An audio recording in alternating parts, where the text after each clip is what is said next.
Olá, gente. Estamos aqui com mais um episódio do podcast e hoje eu tenho o prazer enorme de ter a Ângela Bassa comigo. A Ângela é diretora sênior de Ciência de Dados e Analytics da iRobot e também é conselheira da Mira. Ângela, prazer enorme ter você aqui comigo hoje. Oi, o prazer é meu. Estou muito feliz de estar aqui e poder conversar com você e com a sua audiência. Ângela, conta um pouquinho pra gente o que é ser diretora sênior de Ciência de Dados e Analytics da iRobot e qual é o teu trabalho como conselheira da Mira também.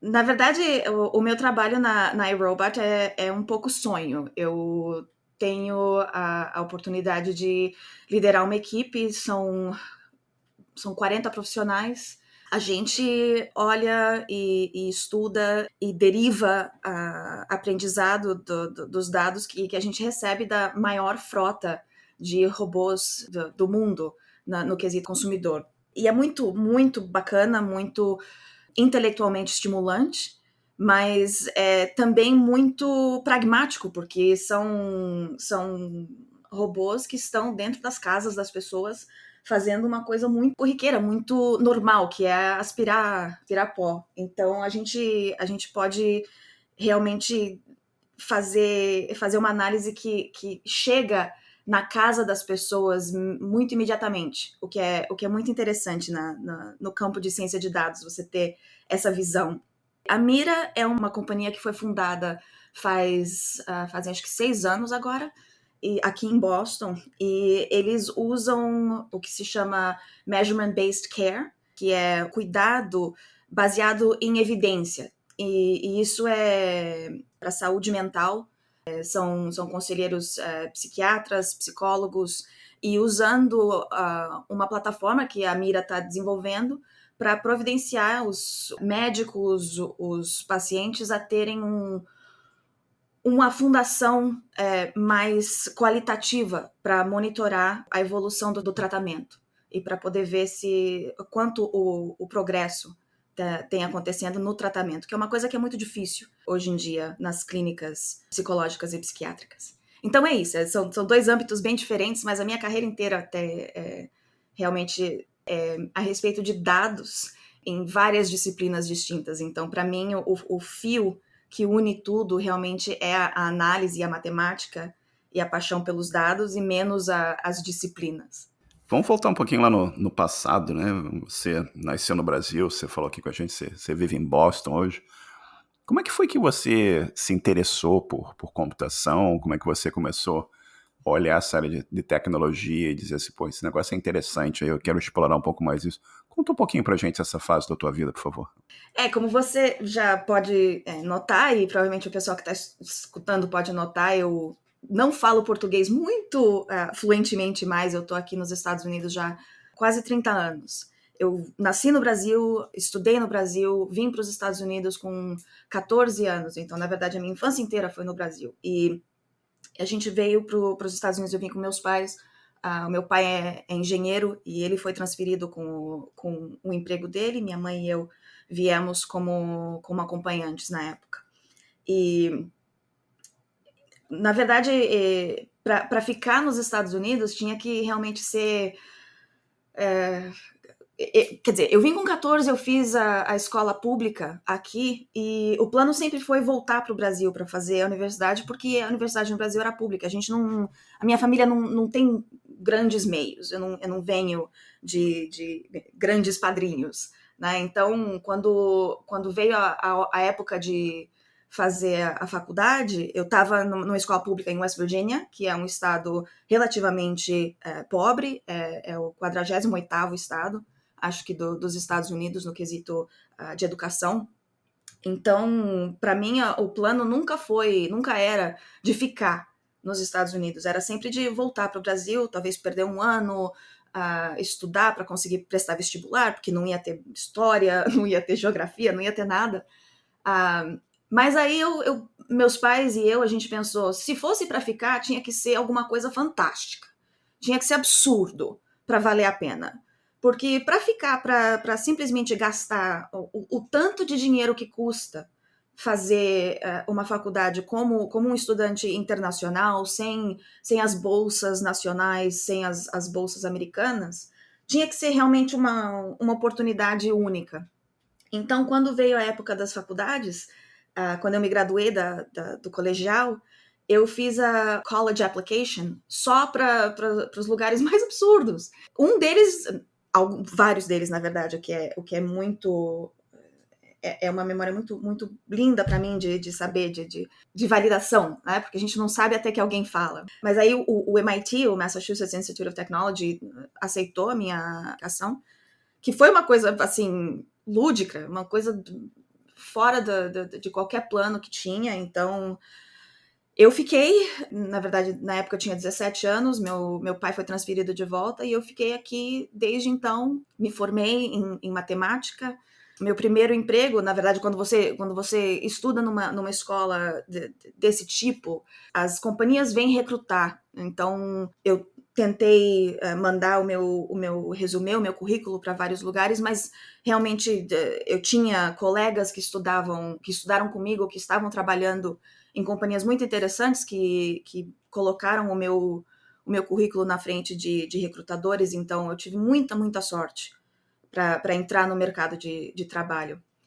E nunca comecei, na verdade, a minha primeira experiência não foi de computação, não foi de ciência de dados, tinha a ver com matemática, porque eu fui uma analista de dados num banco. Os bancos recrutam muito das companhias, digo, das escolas quantitativas de matemática, são os quants, que eles chamam, que eles querem ter in-house, que eles querem ter disponíveis para fazer as estruturas de capital e tudo que eles fazem. Então, eu fiz isso.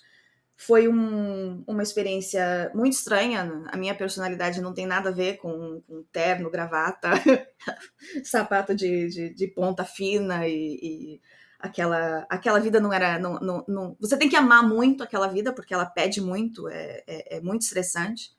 E não era para mim, então eu saí disso, entrei em contato com outras pessoas que eu tinha conhecido na faculdade, tinham começado uma consultoria estratégica, então eu comecei a trabalhar com eles. Foi muito interessante porque ali a gente estava fazendo estratégia farmacêutica. Novamente, uma indústria completamente diferente, nada a ver com banco, mas a gente estava usando matemática e análise quantitativa para estruturar estudos clínicos, para estruturar estudos moleculares, para fazer recomendações de quais áreas terapêuticas para estudar e como recrutar diferentes pacientes para fazer estudos médicos e farmacêuticos. Então foi muito interessante, fiz isso por uns 6, 7 anos, apresentamos pesquisas de epidemiologia em Geneva, apresentamos recomendações para Food and Drug Administration aqui em Washington. Foi muito interessante, mas chegou um ponto em que essa companhia em que eu estava trabalhando, eles fizeram um pivô e começaram a fazer software. E na época eu não queria trabalhar com software. O que é muito irônico, dada a minha vida hoje. Mas então eu saí e fui para uma outra consultoria, dessa vez uma consultoria de marketing, de operações de marketing. De novo, nada a ver com farmacêutica, nada a ver com agricultura, nada a ver com banco. Mas foi nessa oportunidade que eu comecei a trabalhar com dados muito, muito grandes. Isso foi por volta de 2012, 2013. Quando os dados não cabiam mais num computador só. Então, foi na época que eu comecei a aprender a respeito de Hadoop, MapReduce, e realmente a explosão câmbrica de poder computacional para poder se fazer os estudos estatísticos que revolucionaram os últimos 15 anos da ciência de dados. Então, na época, eu não conhecia ainda o termo cientista de dados, mas foi aí que eu comecei a ler blogs, ir atrás, entrei no Twitter e comecei a escutar a respeito. E aí foi que eu realmente fiz o meu pivô pessoal profissional para esse campo. Você falou pra gente aqui, acho que você nasceu em Campinas, né? Você veio para os Estados Unidos. Sempre acho interessante a caminhada da vida das pessoas, as transformações que vão acontecendo, né? Você estava num momento que talvez fosse voltar para o Brasil e e eventualmente pinta a oportunidade de estudar no MIT, que é uma das escolas mais importantes dos Estados Unidos e do mundo também, com várias mentes brilhantes saindo dessa escola, né? Você pode contar pra gente um pouquinho como é que foi estudar no MIT e que impacto que estudar no MIT teve na sua carreira como cientista de dados e no trabalho que você tem hoje? Olha, estudar no MIT foi uma das coisas mais difíceis que eu já fiz. E eu acho que não tem muito a ver, lógico, com o ambiente acadêmico e quanto ele demandou, o instituto demanda intelectualmente de todo mundo. Mas para mim, a maior dificuldade foi de estar num lugar tão diferente, tão frio. Boston é muito frio. Hoje eu amo esse frio, eu aprendi a gostar. Você tá no Canadá, você sabe disso. Mas em Campinas não neva. Então, estar aqui e sem família, sem parentes, a comida muito diferente, o idioma diferente. Então, foi para mim pessoalmente muito difícil. Não sei se dada a oportunidade de novo, eu faria da mesma maneira. Eu acho que eu avaliaria quesitos adicionais. Mas isso a gente aprende só com o tempo. Eu acho que é muito pessoal de cada um. E para mim, foi uma descoberta que eu só tive lá. Mas, tendo dito isso, é impossível dizer que o MIT não abriu 99% das portas que me foram abertas profissionalmente desde que eu me formei. O MIT é um instituto de renome mundial e existe razão. Eu lembro, eu estudei, eu fiz introdução à ciência da computação no meu primeiro ano. E foi a primeira vez na minha carreira acadêmica que eu recebi um C. Eu tinha sempre recebido os As e às vezes um A menos, um B aqui e ali. E quando você se dá muito bem, tem muito sucesso no colegial e chega num lugar novo onde todo mundo que tá lá se deu muito bem no colegial. Então, você não é mais o melhor. Você é um dos melhores e dos 1000. E os meus colegas tinham ganhado as Olimpíadas Matemáticas, tinham ganhado as Olimpíadas Físicas, tinham feito estágio na NASA, tinham feito estágio na. O Google não existia na época que eu fui para a faculdade, mas nas grandes companhias de tecnologia do Vale do Silicone, Silicon Valley, e São Francisco, em Nova York, etc. Então, foi muito impressionante estar na companhia de tanta gente diferente, de tanta gente de caminhos diferentes. Eu conheci pessoas do Nepal, pessoas de Gana, pessoas do Iêmen, do Canadá, vários lugares dos Estados Unidos, do Brasil, de Belém, do Acre, Rondônia, quer dizer, conheci lá, conheci aqui. Quando eu estava no Brasil, eu tive uma vida muito mais isolada. Mas o MIT foi tanto fantástico como um desafio bastante difícil, que eu fico feliz que já passou. Não sei se eu recomendaria para os meus filhos um desafio tão grande, a não ser que eles estivessem melhor preparados, talvez. Acho que isso é uma coisa muito legal que o seu podcast faz, que é preparar as pessoas. Então, talvez se eu tivesse melhor preparada, eu teria tido um tempo mais fácil. Eu teria sabido melhor navegar os processos e os sistemas e tirar a melhor vantagem do que me foi feito disponível. Mas mesmo assim, foi uma oportunidade maravilhosa e única, com certeza. Você começou a descrever para a gente por análise de dados. Dá para você conversar um pouco e explicar um pouquinho para os nossos ouvintes aqui. Você mencionou também que você trabalha aqui no iRobot, com a maior frota de robôs do mundo, né? Que ajudando as pessoas no seu dia a dia, né, em atividades nas suas residências. Conta um pouquinho para a gente o trabalho de ciência de dados que você e a sua equipe fazem e o impacto social que isso tem na vida das pessoas também, por favor. O trabalho é muito interessante. A gente pode usar a criatividade, a gente pode usar a parte mais lógica, a parte mais quantitativa, mas a gente também tem vários estilos, vários tipos de consumidores que utilizam os nossos produtos. Então, uma das coisas mais interessantes do que a gente faz é olhar nos dados, né, nos vastos dados que a gente tem, e tentar inferir o que é o objetivo do consumidor porque algumas pessoas preferem interagir com o nosso aplicativo móvel. Então, essa pessoa quer olhar o mapa, quer olhar o mapa da casa deles, quer olhar as recomendações, quer olhar quanto debris o robô recolheu na última semana, etc. E existem outros consumidores que não querem chegar nem perto, eles querem que o robô seja transparente dentro da vida deles, que o robô limpe e desapareça e que seja completamente autônomo e que não tenha que ficar checando o aplicativo, não tenha nem que lembrar que o robô existe. Então, se a gente tentar fazer o caminho médio e fazer só o meio termo, a gente vai conseguir deixar todos os nossos consumidores desapontados, porque não vai fazer o que ninguém quer. Então, a gente tem que ser bastante atento e ter muito cuidado. É aí que entra a arte, né? Tem a arte e a ciência. E a arte vem em tentar interpretar o que os dados estão dizendo. Então, uma das coisas que eu sempre falo nas minhas palestras e nas redes sociais é que os dados não... Eu falo, data is not ground truth. Os dados não representam a verdade. Os dados são simplesmente pedaços de informação coletado.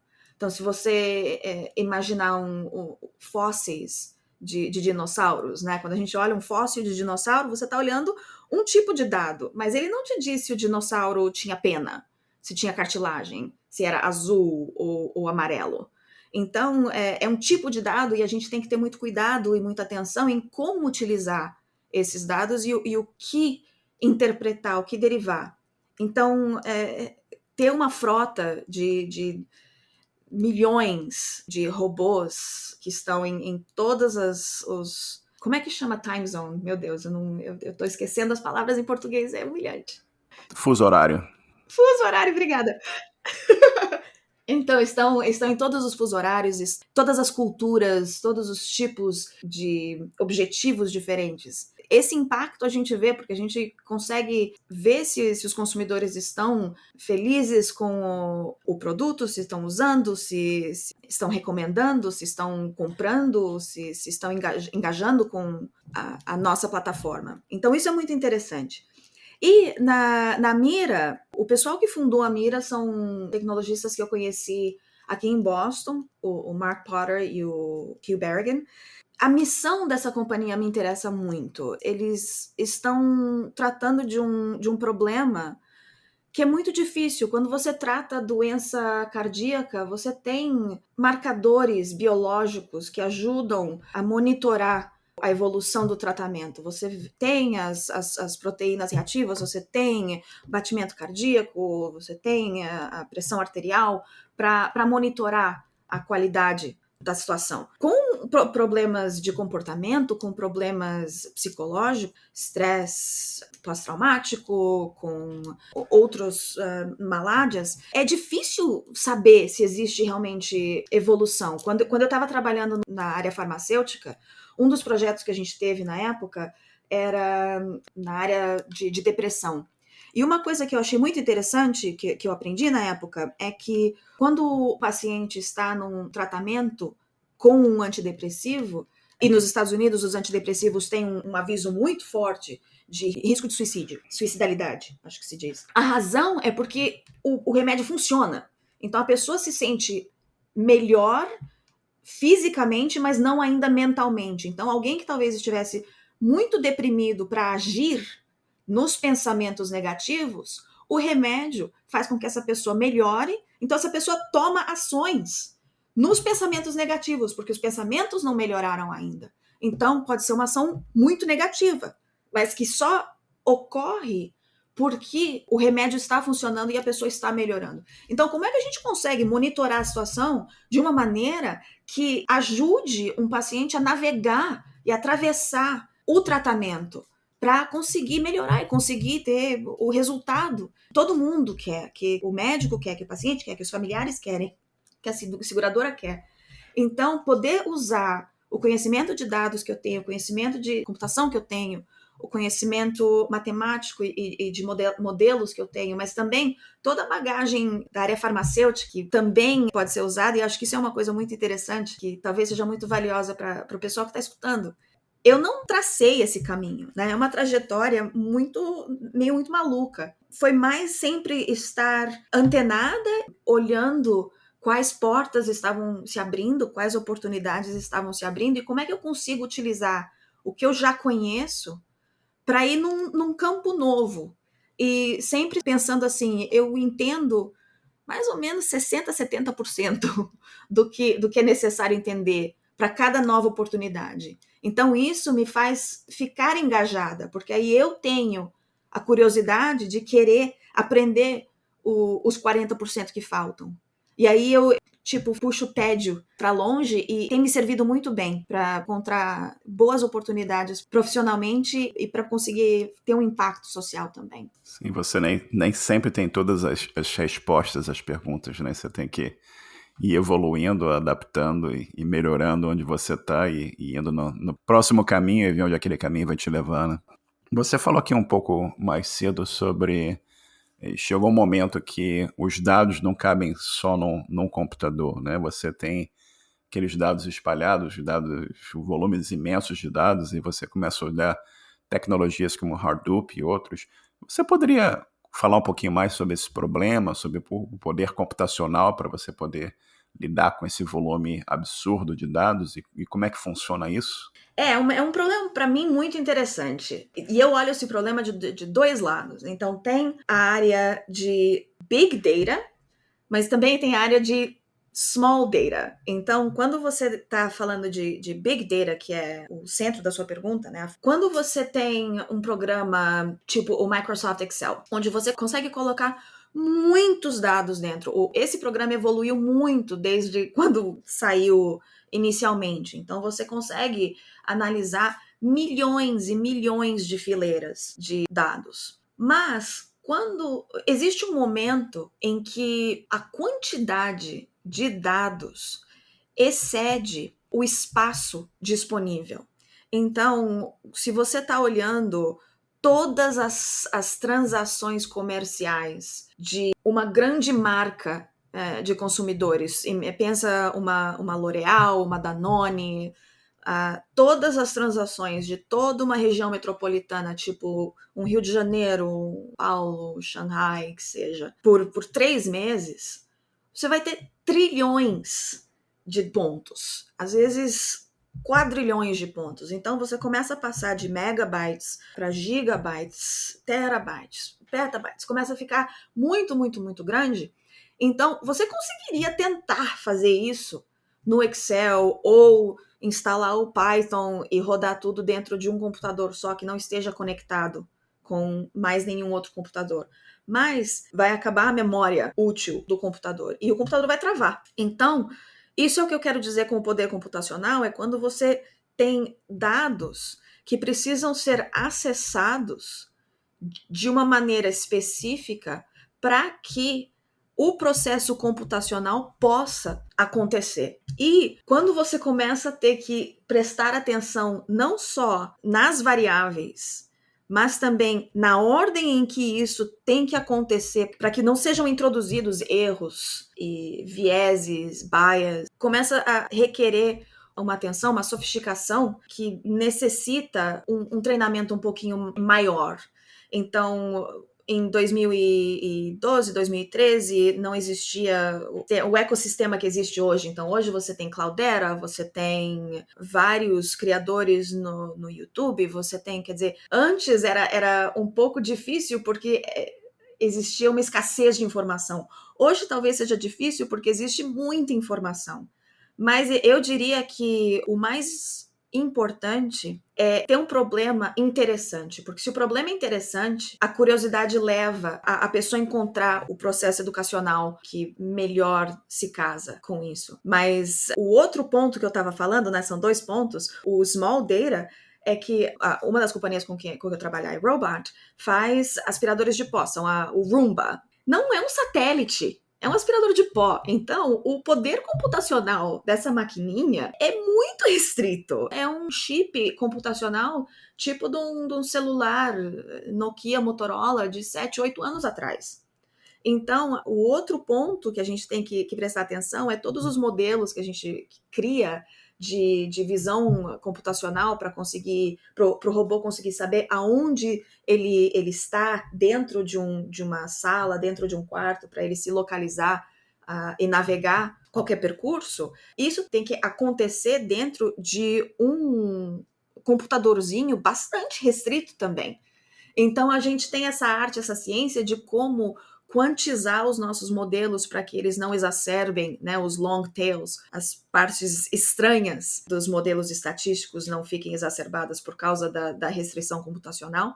Mas também é muito interessante quando você tem milhões e milhões e milhões de arquivos e você consegue analisar isso em segundos, porque você tem uma plataforma com ótima performance, que quando você tem uma companhia do tamanho do iRobot, você tem uma equipe de engenheiros de dados profissionais que disponibilizam isso, essa plataforma para nós cientistas podermos brincar.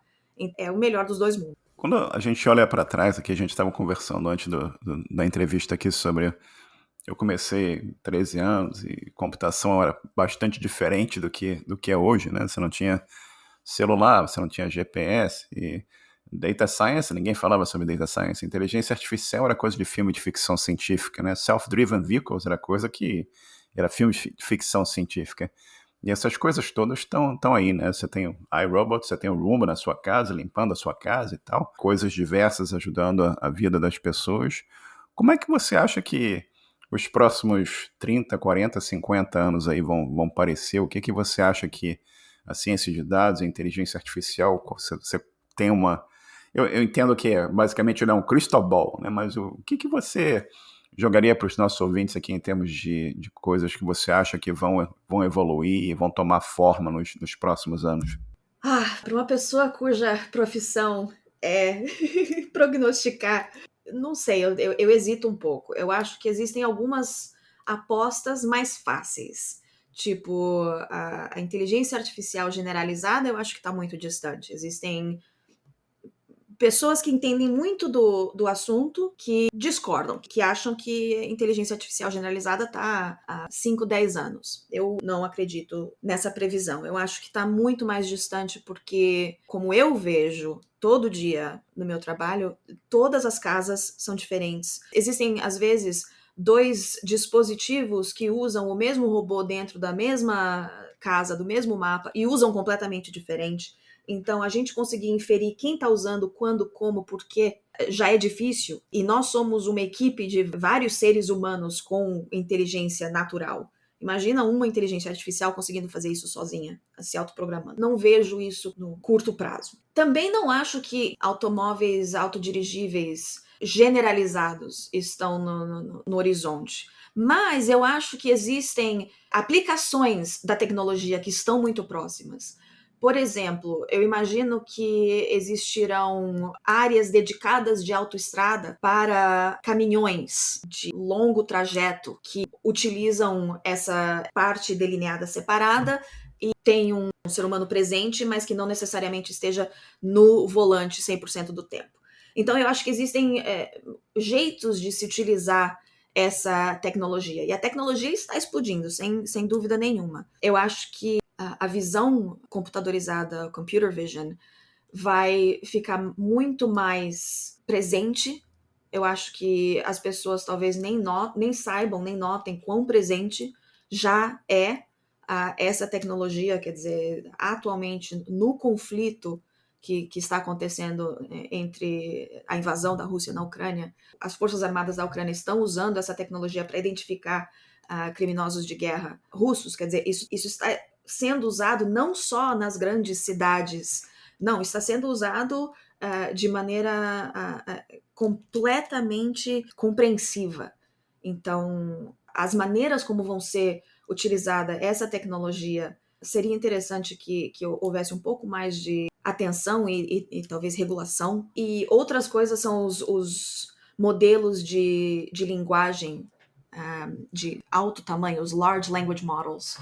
Existem os modelos de arte generativos que você pode ver no Twitter hoje em dia, se você buscar o hashtag DALL-E, D-A-L-L-E, ou Midjourney, M-I-D-J-O-U-R-N-E-Y, acho que são. São artistas que usam texto para conversar com uma máquina que gera imagens a partir desses textos que são embasadas em dados que são que informam esse modelo. Dados enormes, são modelos gigantescos que custam da ordem de milhões de dólares por hora para rodar. Enfim, isso tudo está acontecendo agora. Se eu tivesse que aconselhar alguém que está iniciando, depende muito do que cada pessoa aprecia, porque existem tantos campos. Mas eu acho que um conhecimento sólido da base, da álgebra linear, do cálculo, da probabilidade e estatística, essas três coisas, para qualquer pessoa que queira entrar no campo de ciência de dados, de inteligência artificial, ou todos esses modelos computacionais em visão, em áudio, processo de sinais, onde seja, essas três coisas eu acho que continuarão a ser fundamentais nos próximos 15, 20 anos. Um outro aspecto que é bastante discutido também quando a gente fala sobre reconhecimento de imagens e outras ferramentas de inteligência artificial também é o aspecto da privacidade, né? Tem sempre aquela coisa do que a inteligência artificial vai criar o doomsday, né? O fim do mundo, né? E como é que você vê o aspecto da privacidade da informação em relação à evolução de muitas dessas ferramentas de inteligência artificial? Privacidade é uma expectativa muito importante. Eu acho que a invasão da privacidade é uma violação muito forte. Então, século XXI, no ciberespaço, do jeito que a gente vive hoje, não existe mais uma vida simplesmente offline. O offline e o online são a mesma coisa e são tudo junto. Na iRobot, nós temos robôs dentro da casa das pessoas, literalmente. Então, a razão por que as pessoas confiam no nosso produto é porque a gente valoriza a privacidade do consumidor. E é o nosso diferencial competitivo. É a razão, quer dizer, é uma razão muito, muito felícita para mim, porque eu posso me alinhar pessoalmente e profissionalmente com a estratégia da companhia. É bom para a companhia proteger a privacidade do consumidor, porque é o nosso diferencial contra várias outras companhias que fazem um produto semelhante, que não tem a postura que a iRobot tem. Então, isso para mim é muito importante. E eu poderia buscar outras oportunidades. E quando eu estava no início da minha carreira, eu não tinha o privilégio que eu tenho hoje de poder escolher com quem eu trabalho e poder escolher da onde vem a minha segurança financeira.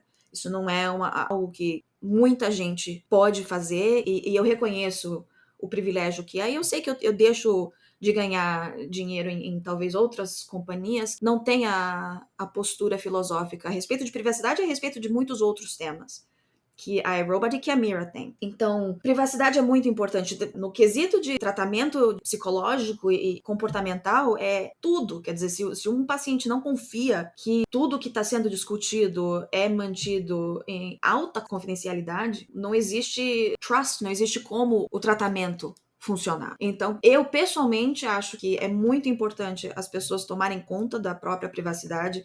Eu não tenho Facebook, eu não uso Facebook, eu não uso Instagram. Eu deixo de participar dessa área cívica porque eu não confio na maneira como a minha privacidade vai ser tratada pela liderança dessas redes sociais. E eu uso muito judicialmente os produtos que eu uso online. Eu uso o browser Brave, é o meu navegador de preferência. Eu faço buscas no DuckDuckGo, é o meu buscador de preferência.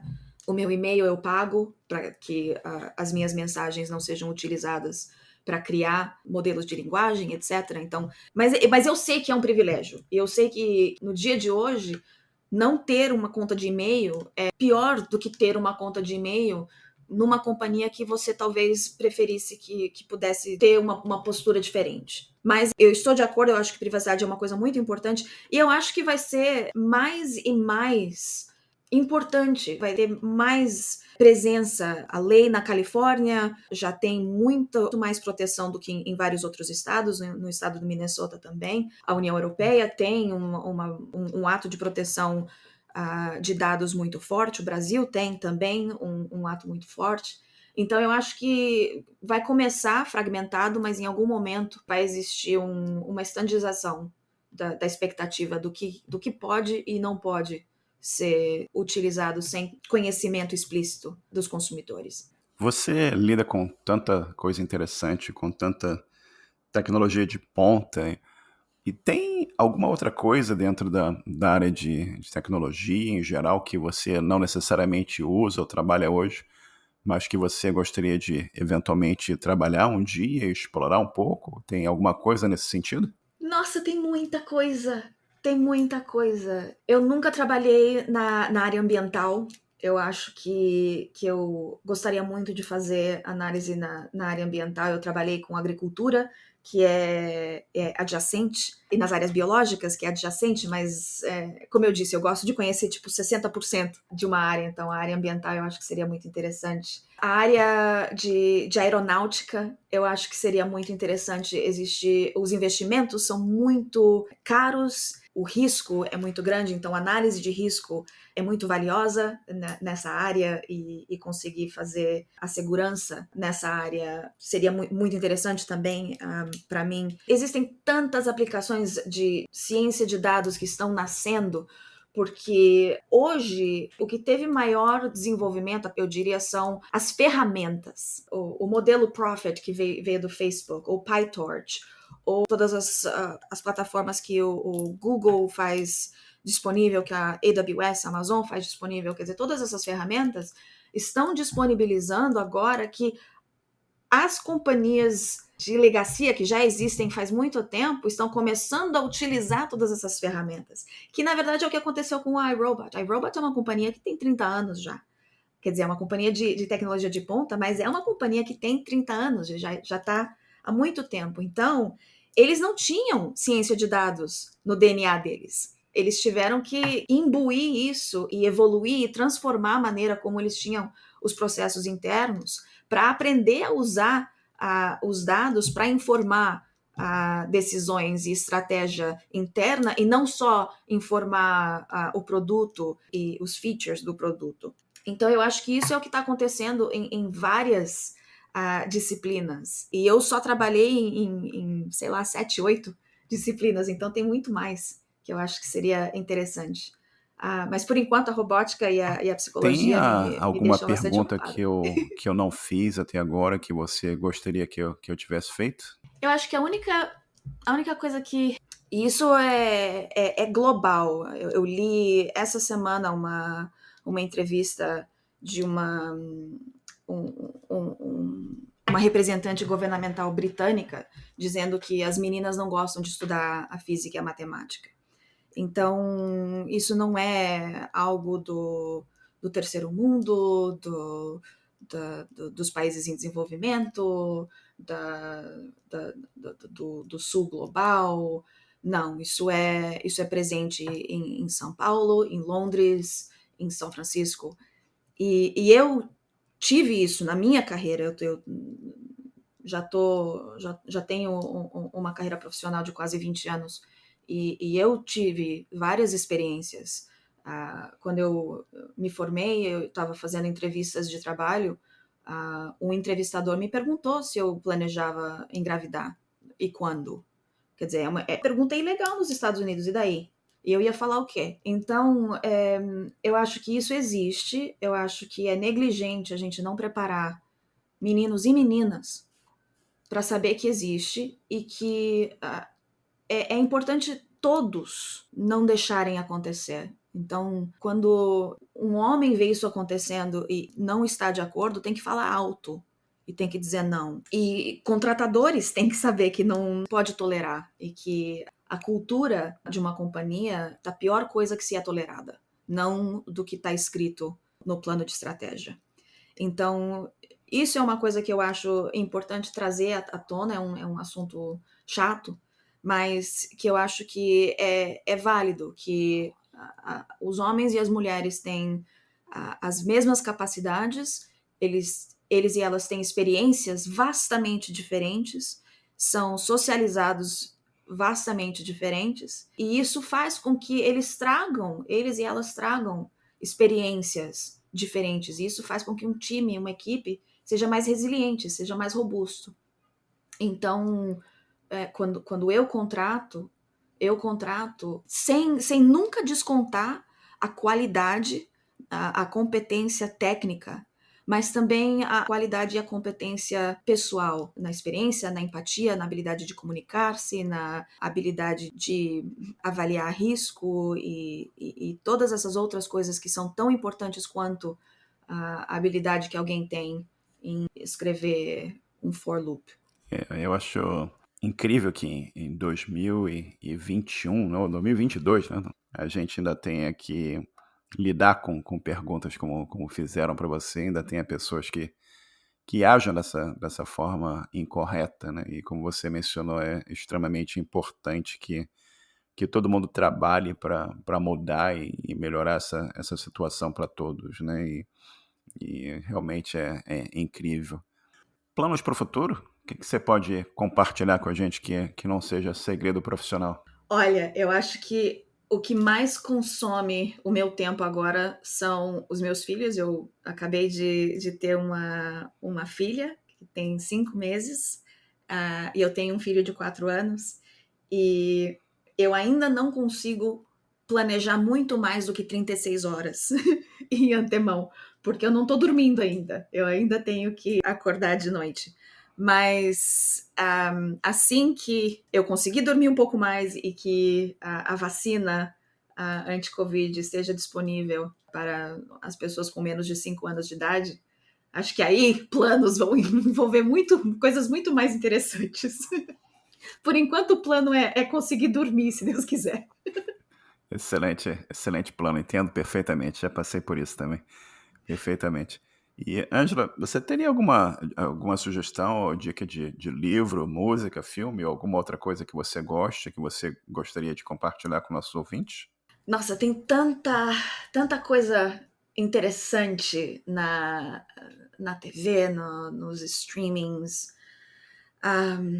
Eu tenho lido muita ficção ultimamente, porque é a única coisa que eu consigo que eu consigo ler, porque senão eu não tenho a atenção ainda para ler livros técnicos.